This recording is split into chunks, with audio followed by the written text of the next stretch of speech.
Sayo nga pinaskuhan ang gidalit sa Department of Social Welfare and Development kun DSWD Region 11 pinagi sa pag-abot program ngadto sa 56 ka mga individual nga namuyo sa kadalanan. Human sila personal nga gihatod sa ahensya, pauli silang gigikanan nga lugar, partikular sa barangay Mahayahay, Kitcharo, Agusan del Norte, adlang Huwebes, Disyembre 18 ning tuiga. Miyerkules sa gabi, migikan sa Davao City ang mga personahe sa DSWD 11 padulong sa Kitcharo aron alalayan og matud nga luwas ang mga miyembro sa tribo Mamanwa sa ilang komunidad. Kahinumduman nga ang naisgutang mga miyembro sa tribo apil sa gihimo nga reach out activities sa pag-abot program ning miaging mga adlaw isip kabahin sa padayon nga pagtubag sa DSWD sa mga individual ug pamilya nga nasa street situation kun ang kahimtang anaa sa kadalanan.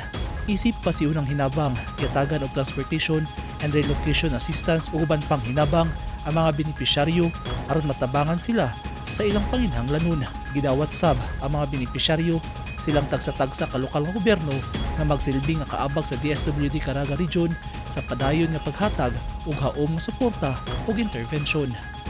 Jean Hinutan, Newsline Philippines. Stay safe.